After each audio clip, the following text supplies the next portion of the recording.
Bakit mahimbing ang tulog ng narcissist after kang saktan o paiyakin? Or after kang awayin? So marami sa inyo nakaka-experience nito. Kung ganito ang ginagawa ng inyong husband, ng inyong wife, ng inyong live-in partner, ng girlfriend, boyfriend, aralin nyo ang ugali niya. Baka kasi siya ay narcissistic. Hindi nyo lang alam. Hindi lang kayo aware.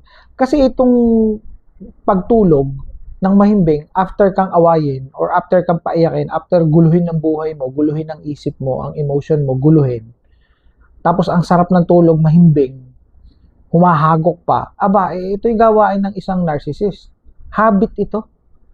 Unang-una, nangaaway siya sa gabi dahil pagod ka. Sadistic ang mga narcissist. Kapag ka alam na pagod ka, magpapahinga ka na, yun yung nagbibigay sa kanila ng gana na manggalit, magwalang hiya. So ito ay parang aphrodisiac sa kanila eh. Pag nakita na ikaw ay nanghihina, papahinga ka, tuwan-tuwa sila o sila ay nagkakameron ng satisfaction pagka ikaw ay inatake, ginalit ka, ginaslight ka, inaway ka. Ito ba'y nararanasan ninyo? Eh di syempre, babangon ka, wala ka ng ganang matulog, ikaw ay magkakameron na ng insomnia, pagka ganito ng ganito ang ginawa, kasi ma-upset ka eh, may emotional upset na mangyayari sa'yo dito eh. So, ito ay isang pangyayari kung saan humuhugot siya ng energy, ng oxygen, ng fuel sa'yo. Ano yun? Ano ibig sabihin nun? Yung kasing galit mo, yung reaction mo, yun ay oxygen, fuel, energy, no? ng narcissist. Nagbibigay ito ng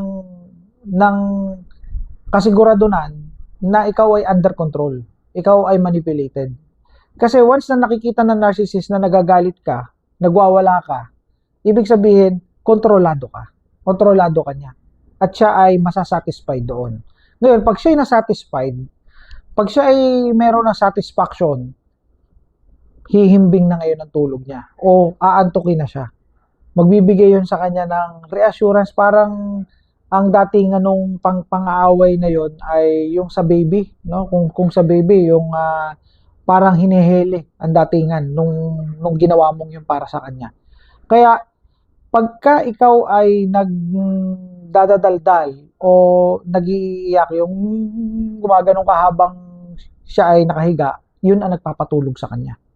Yun ang nagbibigay sa kanya ng serenity, na ang datingan, serenity yung datingan, yung parang nagbibigay sa kanya ng peace. Yun ang peace niya. No? Yung pagpipist sa'yo, pissed off ka, pero siya at peace. Ganun ang ugali ng narcissist. So what will happen to you? Hindi ka na ngayon makakatulog. So ano to? Ito ay lack of empathy. Ito ay manipulation. Ito ay control. And this is toxic sa relationship. Kaya marami ang hindi maganda ang gising sa umaga. Pagka may karelasyon na ganito. Kapag nasa narcissistic relationship ka, lagi kang puyat. Laging kulang ang tulog mo. Nagkakameron ka ng anxiety-induced insomnia. Kasi lagi kang inaaway pag tutulog eh. No? So, yan yung nangyayari. And if you have problems sa pagtulog, dahil sa anxiety, dahil sa stress na dulot ng partner ninyo, na sa palagay ninyo ay narcissist, pwede kayong mag-take ng Dr. Daily. So, itong Dr. Daily, this is ashwagandha plus magnesium. Ashwagandha para sa calm mind, para makalma kayo, and yung magnesium para sa tense muscle ninyo, para ma-relax yung muscle nyo, para mahimbing ang tulog nyo, para tuloy-tuloy yung tulog ninyo, para kahit kayo ay upset, maya-maya ng konti, makakaramdam kayo ng ginhawa. 30 minutes or 1 hour before bedtime ninyo i-take. Twice a day lang to. Morning at saka evening. So, sa evening, 1 hour or 30 minutes before kayo matulog. Okay? So, this is FDA verified, safe na safe, and this is affordable. Maglalagay ako ng link or yellow basket dyan para ma-check out nyo at ma-start nyo na magamit itong Dr. Daily Ashwagandha plus Magnesium. See you in my next content. Bye for now.